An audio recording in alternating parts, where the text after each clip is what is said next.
Bonjour tout le monde, on continue avec le programme du module système d'information 2. Donc on a terminé avec le premier chapitre qui portait sur des généralités concernant les systèmes d'information. On va entamer le deuxième chapitre intitulé le modèle conceptuel des données.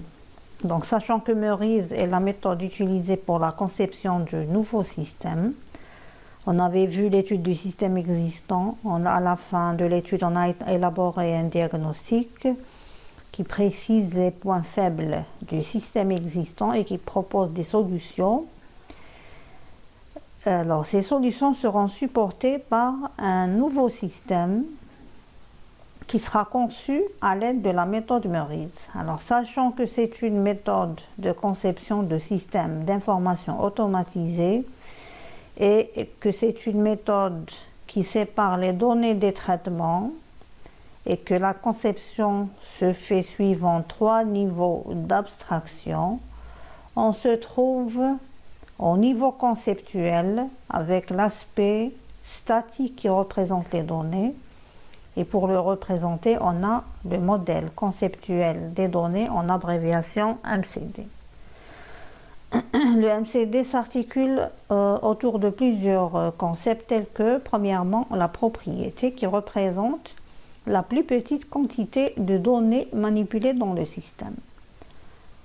Comme le modèle concerne les données, donc l'élément le plus élémentaire, c'est la propriété. Exemple de propriété, on a une matricule de l'étudiant, le nom, prénom, par exemple le code du module, le coefficient, la note de l'examen, etc.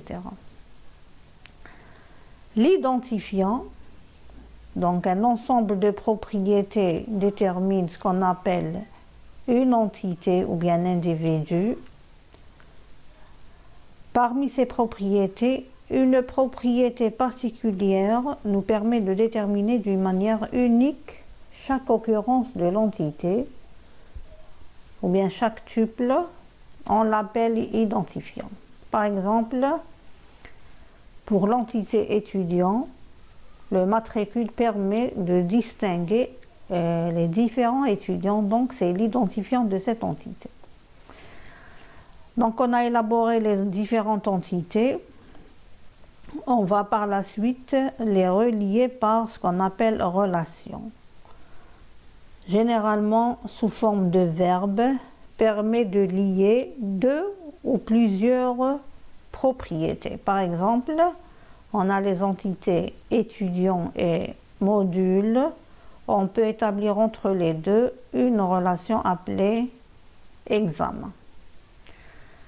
Comme les entités, une relation a un identifiant qui représente la concaténation des identifiants des entités qui participent à cette relation.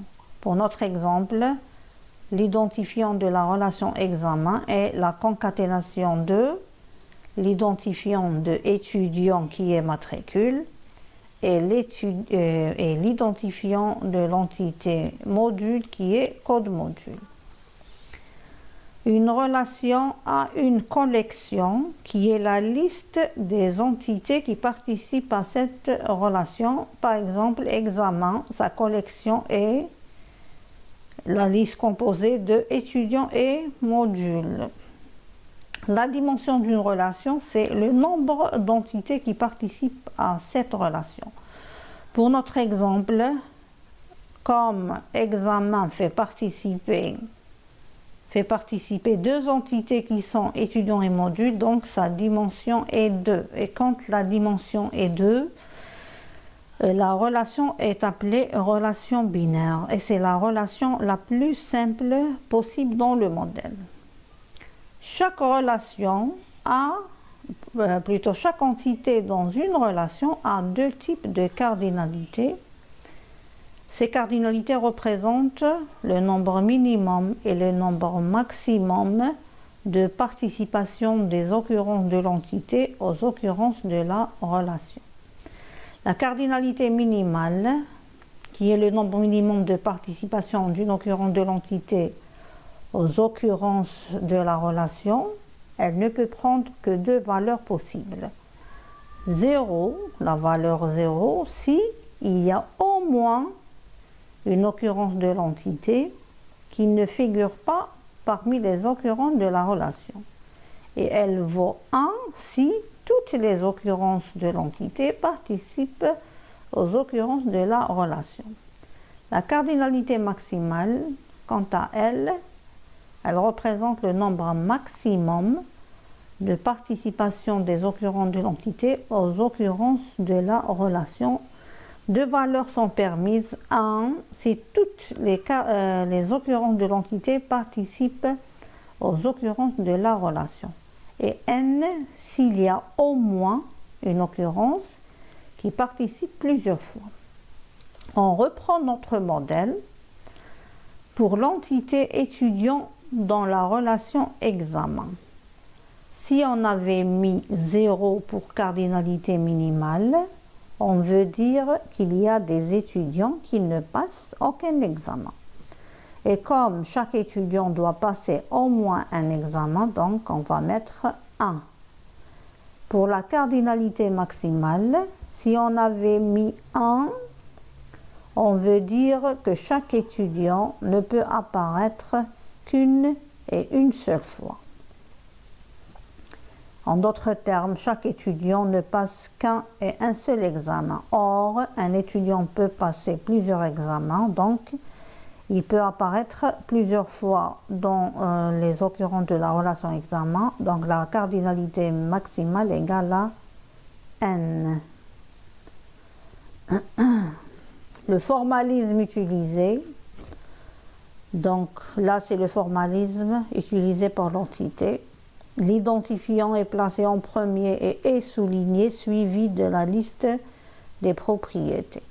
La relation est présentée de cette manière, ovale. On a le nom de la relation. Si elle est porteuse de propriétés, donc on met un trait et on va mettre les propriétés de cette relation.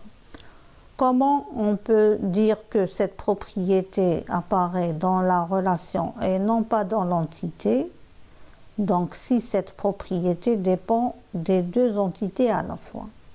Pour chaque entité dans une relation, on a la cardinalité minimale, virgule, et non pas de point, la cardinalité maximale. Donc il ne faut pas confondre les cardinalités du MCD avec les multiplicités du diagramme de classe de la notation UML. Par exemple, pour notre exemple, donc on a l'entité étudiant, l'identifiant c'est matricule, donc on peut faire la différence entre les étudiants par leur matricule et les propriétés sont le nom et prénom. L'entité module, chaque module a son propre code, il a un libellé et un coefficient, donc les deux entités sont reliées par une relation examen. La note obtenue par un étudiant dans l'examen d'un module.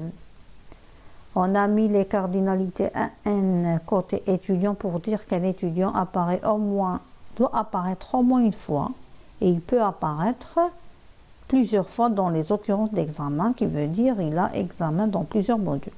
Et pour module, on a mis 1 pour dire que chaque module doit apparaître, donc il doit apparaître dans les occurrences de examen.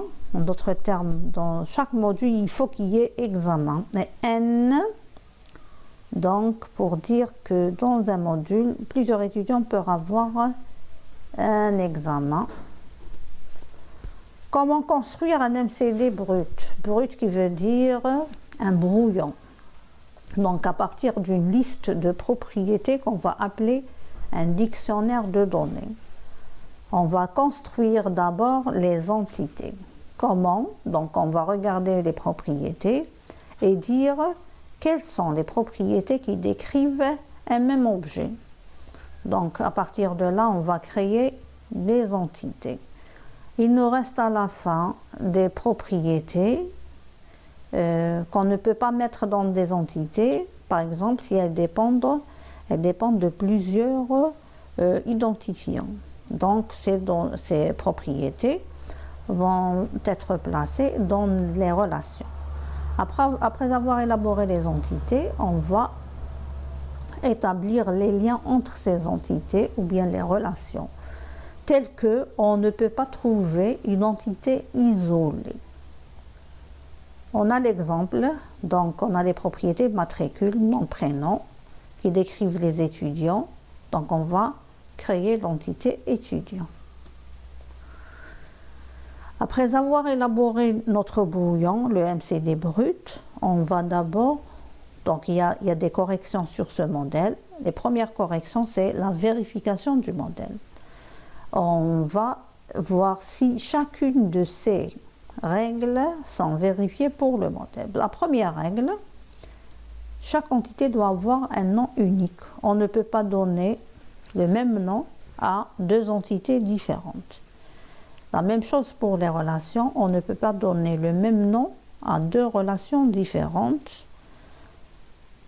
Généralement, les relations appartiennent. Par exemple, un étudiant appartient à une section et un enseignant, par exemple, appartient à une catégorie. Donc, pour éviter de mettre appartient deux fois, on peut les numéroter, par exemple, appartient 1 et appartient 2, ou bien on change carrément de nom. Chaque entité doit avoir un identifiant.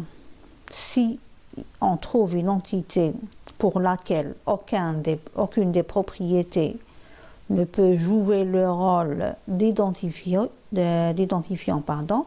on doit l'ajouter. On doit créer une codification pour cette entité.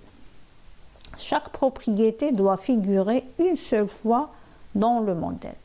Alors, si on trouve une propriété qui figure plusieurs fois dans le modèle, on doit changer de nomination. Par exemple, chacun d'étudiants et enseignants a un nom. Donc, on trouve nom dans étudiant et on trouve nom dans enseignant. Il faut les différencier en mettant non étudiant dans l'entité étudiant et non enseignant dans l'entité enseignant. Chaque propriété doit être élémentaire, chaque propriété doit être élémentaire ou bien non calculée, qui veut dire on ne peut pas la déduire à partir d'autres données. Pour notre exemple, on ne peut pas mettre moyenne de l'étudiant dans l'entité étudiant parce que la moyenne est calculée par les notes d'examen et les coefficients des matières. Une autre règle, chaque entité doit être reliée à au moins une relation, qui veut dire on ne peut pas trouver d'entité isolée. Et chaque entité dans une relation doit avoir la cardinalité minimale et la cardinalité maximale, etc. Donc il y a d'autres règles à vérifier. Par exemple, on a un modèle, notre modèle, donc étudiant, qui est noté par un enseignant. L'étudiant est décrit par son matricule, le nom et prénom, le matricule étant un identifiant. L'enseignant est décrit par le nom, prénom et le grade. Et là, voilà, vous avez la note obtenue par un étudiant donnée par un enseignant. Donc, la question est, est-ce que le modèle est vérifié? Bon, on a deux entités qui ont des noms différents. On n'a qu'une seule relation, donc son nom est unique. L'entité étudiant a un identifiant, l'entité enseignant n'a pas d'identifiant. Donc, solution, si le modèle n'est pas vérifié, on doit le corriger. Donc, la solution, ajouter code enseignant à l'entité enseignant comme identifiant. Donc, on a fait une codification des enseignants et on a mis le code de l'enseignant. Nom, prénom figurent deux fois dans le modèle, mais ils n'ont pas le même sens. Là, c'est le nom et prénom de l'étudiant, et ici, c'est le nom et prénom de l'enseignant. Donc, il faut les différencier par nom ET, prénom ET qu'on met dans étudiant, et nom ENS, prénom ENS qu'on va mettre dans enseignant. donc le modèle obtenu et vérifié.